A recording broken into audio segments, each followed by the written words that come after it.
One of the things that you realize, whether you are new to quilting or if you've been quilting for a long time, is that you very quickly develop a large selection of quilts that you want to make that you haven't made yet.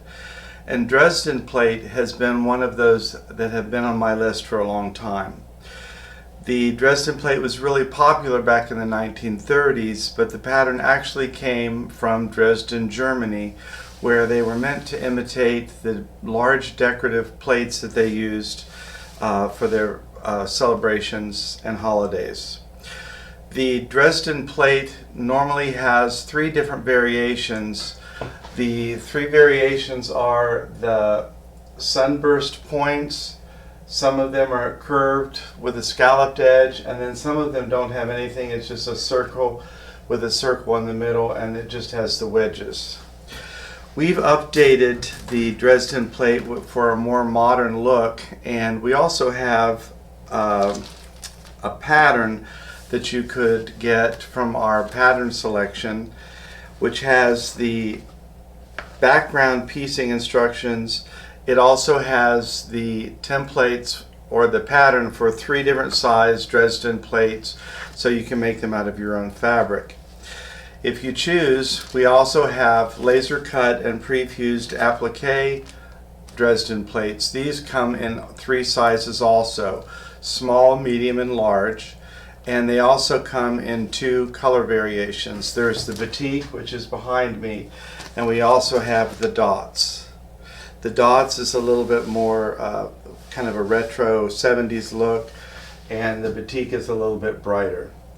I'm going to be working on the Batik version today and show you just some of the steps for that. So let me get set up and we'll be right on to the next step. The pattern for this quilt is called Dresden Checkerboard, and it's available on our website. The pattern has all the instructions for fabric selection and piecing the blocks of the quilt. Essentially what you will have are 4 block units that you will assemble, and before we put the quilt the rest of the way together, what I would recommend is putting the appliques on the blocks where the applique sits wholly on the block, not the ones that overlap. So we could do all 4 of these applique as block units and then finish with these 2 that overlap.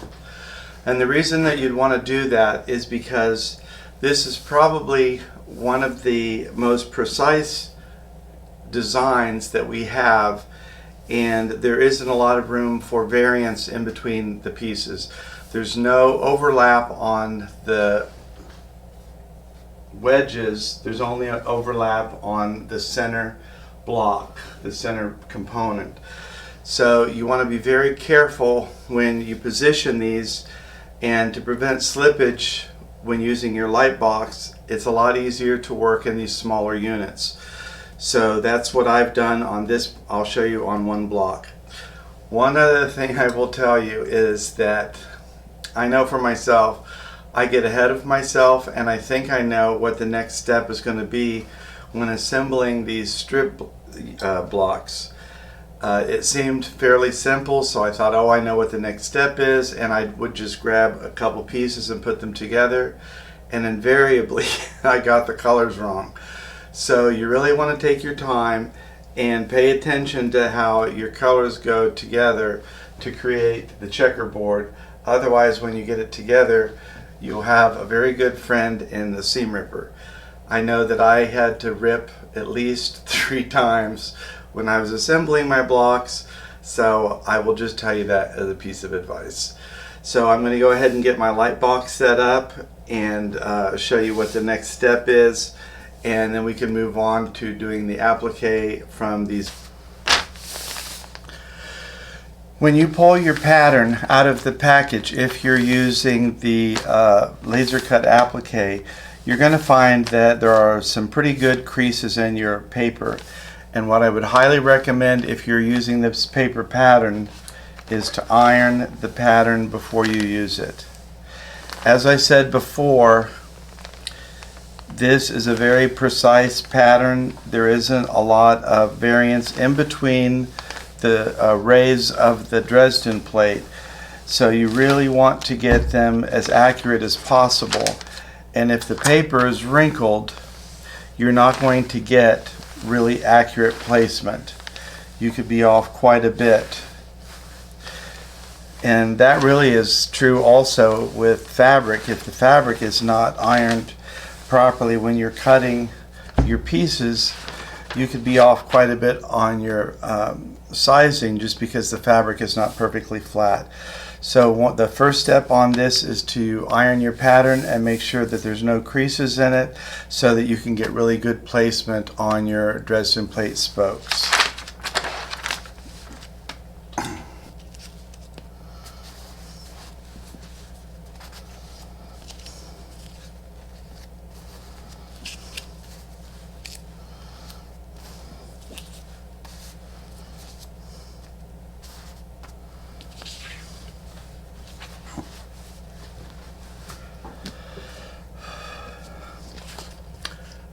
Before I started this next step, what I did was go ahead and lay out my spokes in the color order that they are in the pattern. That way when I'm ready to place them, they're already in order and I don't have to worry about getting them in the wrong position. That's specifically if you want to get this radiating color wheel effect on your quilt. The next step is, you see I pulled out my big light box and I've tried to turn the lights down in the room so that you can see this as clearly as possible. But what I want to do is get the seam line on my pieced block to line up with these two seam lines on the Dresden plate. And that might be a little bit difficult to see from where you are, but I'm going to try my best.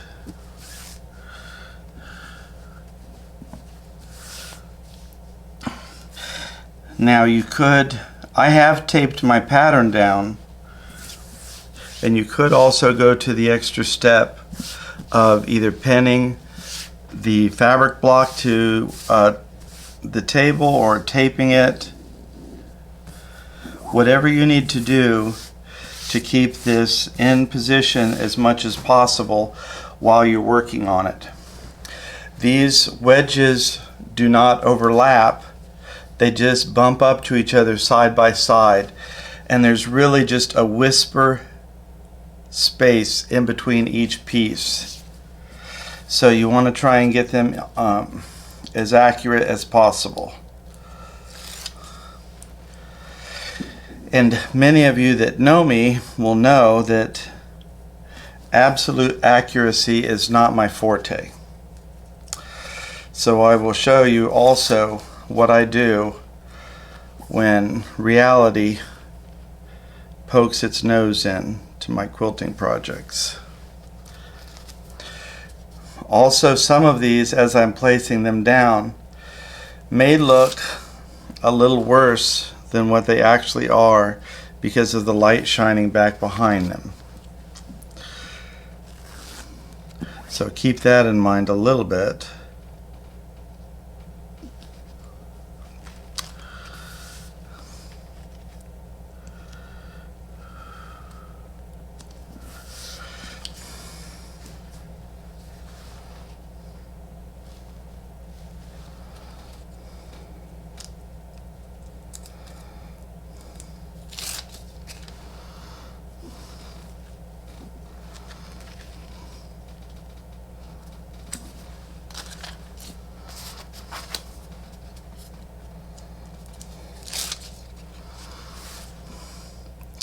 I have found working with this pattern, for me at least, that my paper backings are peeling off really beautifully on these. And it may just simply be the simple shape of these that is making it work better. I'm not really sure. But I didn't have any problem getting the paper backing off of these. Now, having said that, I probably should have waited to the end of the video to say that, because when you brag about something, that's exactly when it goes wrong.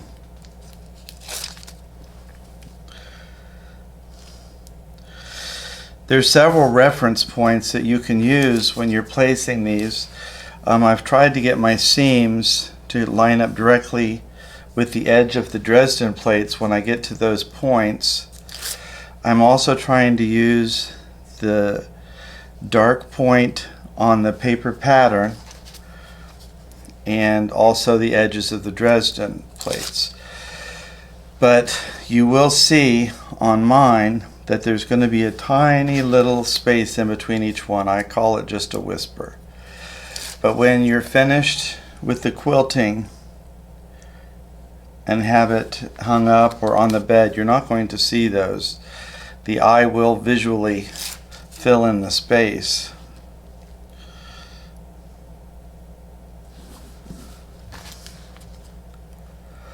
Another thing to note is that the Dresden plate pattern is available as a paper pattern where you could use your own fabric.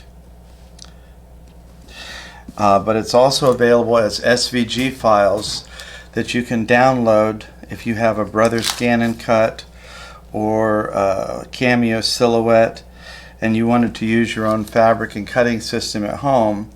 You could download the SVG files and cut those using your machine, or you could order the laser cut and prefused appliques. And again, these come in 3 different sizes: a small, medium, and large, and also in 2 different color or fabric palettes, the Batik and the dots. Now I'm just going to lightly put this in place. Now these are already, sticking to the fabric, which is why we use Steam-A-Seam 2. It has a tackiness to it that allows these to stay in position, and I will be able to remove the light box and go ahead and iron these in place when I'm ready. First I'm going to turn the light off, and you can see the difference with the light on or off. Some of the lines look really dramatic in between, but you can see once you turn the light off that a great deal of that disappears. And I'm going to show you what I do in a little bit to even hide that a little bit more. But this is ready to be ironed now, and once I iron it with steam or with the misting of the water, I can go ahead and finish the other blocks and get the 4 blocks put together. But remember that Steam-A-Seam does require either wet the steam in the iron or spritzing it with water, because the steam activates the adhesive.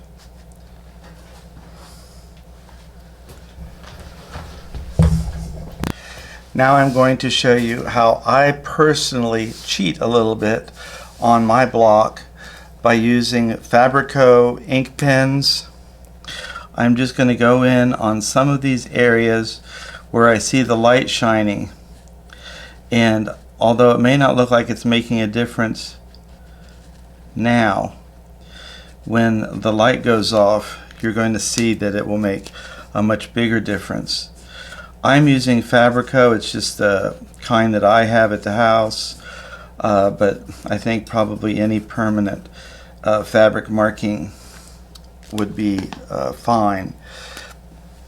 Now, some people may not even feel that this is necessary, but I don't know. I'm used to cheating on some of my blocks when something doesn't line up. So this doesn't bother me. It's something I've used quite a bit. Sometimes when a point doesn't line up on a block, I will go ahead and color in the point. Sometimes when I'm quilting on the back and I have little pokies, I'm not above getting my pen out and covering up some of those pokies with my pen. I know that many of you are perfectionists and this will never be an issue for you, but this is how I roll. Next step is to iron, and I'll show you what that looks like.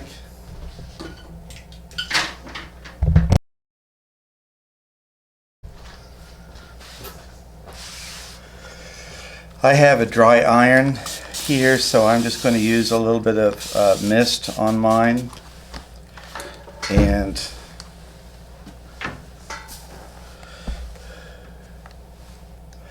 I'm just going to go ahead and let that iron sit there on each of these pieces so that I know that it's properly fused. I've said it before in previous videos, but you cannot overfuse Steam-A-Seam 2. If you left it on there too long, you might scorch the fabric, but we're talking quite a bit of time to do that. But the Steam-A-Seam 2 is never going to evaporate. You actually have more of a problem if you underheat the Steam-A-Seam 2. If you're getting gumming on your quilting needle, or if you ever top stitch and you're getting gumming on your domestic sewing machine needle, that's an indication that you have not fused the Steam-A-Seam long enough, or you did not use moisture when you were fusing the product. Once this is fused in place, this is permanent. It doesn't require top stitching to keep it in place. We have used our product on aprons and clothing that does not get any stitching at all and gets washed over and over again, so it's a very permanent product.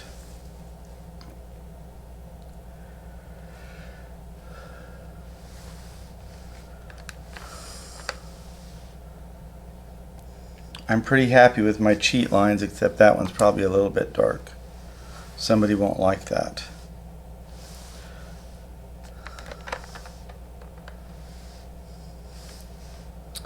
Another thing that's nice about these blocks, these 4 blocks, in my personal opinion, is that this is right about the size of a pillowcase. So you could make extra of these blocks and make 2 matching pillowcases for a bed, or you could actually use just 1 extra block and make a travel case or a pillowcase for the quilt to be stored in when you're not using it. And that way it's easy to identify what's inside, but it also keeps the quilt clean and safe. After you have your 4 different blocks together, then you can go ahead and assemble the quilt top, and I'll show you what that looks like on the next step.